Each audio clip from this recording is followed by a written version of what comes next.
नमस्कार, मी एकता अकोला बुलेटिनमध्ये आपलं स्वागत। काँग्रेसच्या अधिकृत एक्स हँडलवरील पोस्ट नंतर राज्यातील राजकारण तापलं असून अकोल्यात राष्ट्रवादी काँग्रेस अजित पवार गटनं निषेध आंदोलन केलं। हर्षवर्धन सपकाळ यांनी सुनेत्रा पवार यांची जाहीर माफी मागावी अशी मागणी यावेळी करण्यात आली। अकोल्यात राष्ट्रवादी काँग्रेस अजित पवार गटाच्या वतीनं काँग्रेसचे प्रदेशाध्यक्ष हर्षवर्धन सपकाळ यांच्या विरोधात आंदोलन करण्यात आलं। यावेळी सपकाळ यांनी सुनेत्रा पवार यांची जाहीर माफी मागावी अशी मागणी करण्यात आली। संतप्त कार्यकर्त्यांनी हर्षवर्धन सपकाळ यांच्या छायाचित्राला जोडे मारत निषेध व्यक्त केला, तसेच काँग्रेस विरोधात जोरदार घोषणाबाजी केली। यावेळी काँग्रेसनं माफी न मागितल्यास काँग्रेसवाल्यांच्या घरात घुसून आंदोलन करू असा इशारा देण्यात आला आहे। माफी मांगो, माफी मांगो, माफी मांगो, माफी मांगो, माफी मांगो, माफी मांगो। महाराष्ट्र प्रदेश काँग्रेस कमिटीचे अध्यक्ष हर्षवर्धन सपकाळ यांनी राज्याच्या लोकप्रिय उपमुख्यमंत्री व स्वर्गीय अजितदादा पवार यांच्या पत्नी सुनेत्रा वहिनी पवार यांच्या बाबतीत लूज वक्तव्य केलं आणि दादांना जाऊन 6 महिने सुद्धा झाले नाहीत आणि वहिनींनी अगदी ताबडतोब कार्याला सुरुवात केली। जनतेच्या विश्वासासाठी, जनतेला साथ देण्यासाठी, बारामतीकरांना व राज्यातील जनतेला साथ देण्यासाठी वहिनींनी सर्वस्व आपलं दुःख बाजूला ठेवून संपूर्ण महाराष्ट्रामध्ये झंझावात सुरू केला। 2 जिल्ह्याचं पालकत्व स्वीकारलं, पालकमंत्री स्वीकारल्यानंतर चांगलं काम त्यांनी उभं केलं आणि अशा व्यक्तिमत्वाचा अवमान करणे आणि अपमान करणे हे हर्षवर्धन सपकाळ आणि काँग्रेसच्या लोकांना शोभलं नाही। मी त्यांचा तीव्र शब्दात निषेध करतो। त्यांनी त्वरित माफी मागावी, अन्यथा आम्ही यापेक्षाही तीव्र आंदोलन करून काँग्रेसवाल्यांच्या घरात घुसून आंदोलन करू आणि त्यांना माफी मागायला भाग पाडू। BHMS CCMP नोंदणी प्रक्रियेविरोधात इंडियन मेडिकल असोसिएशन आणि विविध वैद्यकीय संघटनांनी आंदोलन सुरू केलं आहे। नियमित आणि अत्यावश्यक नसलेल्या वैद्यकीय सेवा बंद करण्यात आल्या असून शासनाने निर्णय न घेतल्यास अत्यावश्यक सेवाही बेमुदत बंद करण्याचा इशारा दिला आहे। इंडियन मेडिकल असोसिएशनच्या अकोला शाखेनं बुधवारी पत्रकार परिषदेत पुढील आंदोलनाची रूपरेषा स्पष्ट केली। IMAचे सुमारे 170 डॉक्टर आणि मार्ड आणि इंटर्सचे 20 डॉक्टर संपात सहभागी झाले आहेत। त्यामुळे सर्व उपचार रुग्णालय तसेच खासगी रुग्णालयांमधील आरोग्य सेवा मोठ्या प्रमाणात प्रभावित होण्याची भीती व्यक्त होत आहे। शासनाशी अनेक वेळा चर्चा करूनही BHMS CCMP नोंदणी प्रक्रिया, निवासी डॉक्टरांच्या सेवा अटी, प्रशिक्षण आणि इतर प्रलंबित मागण्यांवर कोणताही समाधानकारक निर्णय झाला नसल्याचा आरोप करण्यात आला। त्यामुळे आंदोलनामुळे सर्वाधिक फटका गंभीर रुग्ण, डायलिसिस, कर्करोग, हृदयविकार आणि दीर्घकालीन आजारावरील उपचार घेणाऱ्यांना बसण्याची शक्यता आहे। बुधवारी नियोजित शस्त्रक्रिया पार पडल्या, मात्र गुरुवारपासून शस्त्रक्रिया करण्यात येणार नसल्याचं IMAचे अध्यक्ष डॉक्टर रणजीत देशमुख यांनी सांगितलं। अकोला शहरात हेल्मेट सक्तीची प्रभावी अंमलबजावणी करण्यासाठी अकोला वाहतूक पोलिसांनी चांगलीच कंबर कसली आहे। मात्र केवळ दंडात्मक कारवाईवर भर न देता शिस्तप्रिय वाहनधारकांचे कौतुक करत पोलिसांनी चक्क गुलाबाचं फूल देऊन गांधीगिरी केली। अकोला पोलिसांच्या या उपक्रमाची जोरदार चर्चा रंगली आहे।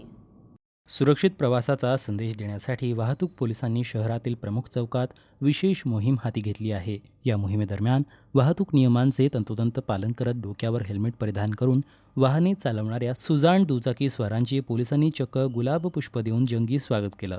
पोलिसांकडून मिळालेल्या या अचानक आणि अनोख्या सन्मानानं दुचाकीस्वार भारावून गेले होते। मात्र एकीकडे हेल्मेट धारकांचे कौतुक होत असतानाच दुसरीकडे नियमांकडे दुर्लक्ष करणाऱ्या आणि हेल्मेट न वापरणाऱ्या बेफिकीर दुचाकीस्वारांवर पोलिसांनी कडक कारवाईचा बडगा उगारला। हेल्मेट नसलेल्या वाहनधारकांना जागीच थांबवून दंडात्मक कारवाईचा मोठा झटका देण्यात आला। सुरक्षा ही स्वतःसाठी आणि कुटुंबासाठी आहे असे खडे बोल सुनावत पोलिसांनी बेशिस्त वाहनधारकांचे कान टोचले। पोलिसांची ही शाबासकी आणि शिस्त अशी दुहेरी भूमिका अकोलेकरांच्या भलतीच पसंतीस उतरली आहे। केवळ दंड वसूल करणे हा उद्देश न ठेवता नागरिकांना शिस्त लावण्यासाठी आणि सुरक्षिततेचे महत्त्व पटवून देण्यासाठी पोलिसांनी राबवलेल्या या उपक्रमाचं शहरभरातून मोठं कौतुक केले जात आहे। अकोला जिला पुलिस अधीक्षक श्री आरची चांडक सर के आदेश से 1 तारीख से अकोला में हेलमेट सख्ती कार्रवाई शुरू हो चुकी है।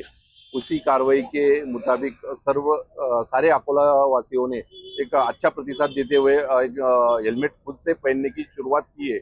तो अकोला जिला पुलिस दल की तरफ से उनका आभार व्यक्त करने के लिए आज हमने अकोला पुलिस अधीक्षक कार्यालय जेल चौक इस जगह पे जो मोटरसाइकिल चालक हेलमेट पहन के आ रहे उन्हें गुलाब का फूल देके उनका आभार व्यक्त किया है और वो खुद हेलमेट पहने, अपने घर वालों को हेलमेट पहना है और कंटिन्यू हेलमेट पहने के रहे। इसलिए आज उन पे कोई चलन कार्रवाई हमने की नहीं है।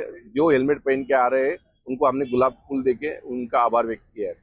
नव्यानं सुरू होणाऱ्या केंद्रीय विद्यालयात येत्या 1ली ते 5वीच्या प्रवेशासाठी शैक्षणिक वर्ष 2026-27 ची निवड यादी जाहीर करण्यात आली आहे। 200 जागांसाठी निवड झालेल्या विद्यार्थ्यांच्या पालकांनी यादी पाहण्यासाठी मोठी गर्दी केली। आता प्रवेश निश्चित करण्यासाठी पालकांना मूळ कागदपत्र सादर करण्यासाठी 2 ते 3 दिवसांची मुदत देण्यात आली आहे। केंद्रीय विद्यालयासाठी गुडधी येथे जागा मंजूर करण्यात आली आहे। तिथे कायमस्वरूपी इमारत निर्माण होणार आहे। तोपर्यंत जिल्हा परिषद टाउन हायस्कूल येथे प्रक्रिया होत आहे।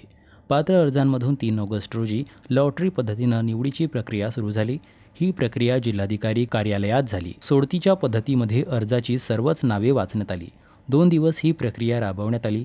आता प्रवेश प्रक्रिया सुरू होणार आहे। जिल्हा परिषद टाउन हायस्कूल इथे वर्गखोल्यांची दुरुस्ती सुरू झाली आहे।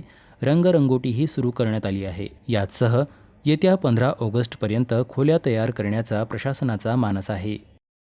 अकोला महापालिका हद्दीतील मराठी शाळांची दुरवस्था आणि प्रशासनाच्या दुर्लक्षाविरोधात महाराष्ट्र नवनिर्माण सेनेनं आंदोलन केलं। शाळांमधील मूलभूत सुविधा उपलब्ध करून देण्याची मागणी करत मनपावर निधीचा गैरवापर केल्याचा आरोप करण्यात आला। मागण्यांकडे तातडीनं लक्ष न दिल्यास तीव्र आंदोलनाचा इशाराही मनसेनं दिला आहे। मराठी शाळांमधील गैरसोयी दूर कराव्यात आणि मनपा प्रशासनानं शाळांकडे होणारे दुर्लक्ष थांबवावे या मागणीसाठी मनसे कार्यकर्ते आक्रमक झाले होते। अकोला महापालिकेला वारंवार विनंती करूनही लहान मुलांच्या मराठी शाळांमध्ये आजपर्यंत पिण्याच्या पाण्याची योग्य व्यवस्था करण्यात आली नाही। स्वर्गीय बाळासाहेब ठाकरे अभियानांतर्गत शालेय विद्यार्थ्यांसाठी आणि मराठी शाळांच्या विकासासाठी दरवर्षी 2,05,00,000 रुपयांचा निधी उपलब्ध होतो। मात्र अकोला महापालिका हा निधी मराठी शाळांवर खर्च न करता इतर कामांसाठी वापरत असल्याचा गंभीर आरोप करण्यात आला। निधी अभावी आणि सोयीसुविधांअभावी मराठी शाळांची विद्यार्थी संख्या घटत असून शाळा बंद पडत आहेत। शाळा बंद पडल्यानंतर महापालिका या मौल्यवान जागा धनाढ्य व्यक्ती आणि बिल्डरांना विकत असल्याचा मनसेने आरोप केला। महापालिका आयुक्तांनी आमच्या मागण्यांकडे त्वरित आणि सकारात्मक प्रतिसाद दिला नाही तर त्यांना अकोल्यात फिरणे कठीण करू असा इशारा मनसेकडून देण्यात आला। आम्ही मराठी शाळा बंद होऊ नये याकरिता महापालिकेला वारंवार विनंती करून सुद्धा लहान मुलांच्या मराठी शाळेत पिण्याच्या पाण्याची व्यवस्था आज रोजी पर्यंत यांनी केली नाही। स्वर्गीय बाळासाहेब ठाकरे अभियान या अंतर्गत दरवर्षी 2.5 कोटीचा निधी शालेय विद्यार्थ्यांकरिता व मराठी शाळेकरिता येते। अकोला महापालिका तो निधी खर्चही करत नाही व तो निधी जमा झाल्यावर वेगळ्याच कारणासाठी खर्च करते। त्यामुळे मराठी शाळेला फार गर्दी लागली आहे। त्याआधी शाळेला गर्दी लागून शाळा बंद होत आहे। शाळा बंद झाल्यावर त्या जागा विकून महापालिका धनाढ्य लोकांना देत आहे व बिल्डरांना देत आहे। त्याकरिता महाराष्ट्र नवनिर्माण सेनेने आजपासून आम्ही आंदोलन करून या आयुक्ताला सडो की पडो करून सोडू त्याकरिता आज रोजी ठिय्या आंदोलन केले आहे। अकोट तालुक्यातील जनुना, रुधारी, गाजीपूर ते पोपटखेड या गावांना जोडणाऱ्या रस्त्याची अत्यंत दयनीय अवस्था झाली आहे। मोठमोठ्या खड्ड्यांमुळे ग्रामस्थ, शेतकरी, विद्यार्थी आणि रुग्णांना मोठा त्रास सहन करावा लागतोय। वारंवार मागणी करूनही दुरुस्ती न झाल्यानं ग्रामस्थांनी तातडीनं रस्ता दुरुस्त करण्याची मागणी केली आहे। ग्रामस्थांनी वारंवार तक्रारी आणि निवेदने देऊनही प्रशासनाकडून अद्याप ठोस कारवाई झाली नसल्याचा आरोप केला जातोय। 4 ते 5 गावांना जोडणारा हा महत्त्वाचा मार्ग वर्षानुवर्षे दुर्लक्षित राहिल्यानं नागरिकांना मोठा त्रास सहन करावा लागतोय। शेतकरी, विद्यार्थी, महिला तसेच रुग्णांना जीव मुठीत धरून प्रवास करावा लागत आहे। विशेष म्हणजे गाजीपूर आणि रुधाडी परिसरात मोठ्या प्रमाणात गौण खनिजाचे क्रेशर सुरू असून या मार्गावरून सतत होणाऱ्या जड वाहनांच्या वाहतुकीमुळे रस्त्याची अधिकच दुरावस्था झाल्याचं ग्रामस्थांचं म्हणणं आहे। रस्त्याच्या दुरुस्तीसाठी ग्रामस्थांनी अनेकदा प्रशासनाकडे निवेदने दिली तसेच रस्ता रोको आणि ठिय्या आंदोलनही केलं। मात्र अद्यापही या समस्यांकडे संबंधित विभागानं दुर्लक्ष केल्याचा आरोप ग्रामस्थांनी केला। दररोज वाहनांचे नुकसान होत असून अपघाताचा धोका वाढलाय। त्यामुळे या रस्त्याचे काम तातडीनं हाती घेण्याची मागणी ग्रामस्थांकडून केली जात आहे। पोपटखेड ते खिरकुण हा जो रहदारीचा रस्ता मेन रस्ता आहे या रस्त्यावर रुधाळी, गाजीपूर येथे जवळपास 6 ते 7 खदाने आहेत गौण खनिज। या गौण खनिजच्या माध्यमातून इथून मोठमोठे ट्रक चालत असतात आणि या ट्रकमुळे हा जो रुधाळी ते पोपटखेड रस्ता अत्यंत खराब झालेला आहे. या रस्त्यावर कमीत कमी 3 ते 3.5 फुटाचे खड्डे पडलेले आहेत. मोठमोठे खड्डे आहेत. इतके मोठे खड्डे आहेत की त्यातून ॲम्ब्युलन्ससुद्धा जाऊ शकत नाही आणि कोणत्याही प्रकारची स्कूल बस किंवा ॲम्ब्युलन्स या रस्त्यावरून येत नाही. अशा प्रकारची खूप दुरावस्था झालेली आहे. या रस्त्याचा या आदिवासी गावांना खूप त्रास आहे आणि या रस्त्यावरून ज्या ट्रक चालतात हे फार ओव्हरलोडेड असतात. या रस्त्यावर एक आपलं पूल पण आहे पोपटखेड धरणावरचा. त्या रस्त्यावरून आपल्या 10 ते 12 गावांचा संपर्क आहे. डेलीचा रहदारी रस्ता आहे आणि या ओव्हरलोडमुळे 10 टनाच्या ऐवजी या ट्रकची क्षमता 30 ते 40 टन आहे. त्यामुळे तो पूलसुद्धा क्षतिग्रस्त झालेला आहे. एकाएकून थोडासा खचलेला सुद्धा आहे आणि त्यांना पुलाला मोठमोठ्या भेगा पडलेल्या आहेत. अकोला शहरातील वर्ली मटका अवैध दारू विक्री आणि अंमली पदार्थांच्या वाढत्या अवैध धंद्यांवर तातडीनं कारवाई करण्याची मागणी करत नागरिकांनी पोलीस अधीक्षकांना निवेदन दिलं. या अवैध धंद्यांमुळे अनेक कुटुंब उद्ध्वस्त होत असून युवक व्यसनाच्या आहारी जात असल्याचा आरोप करण्यात आलाय.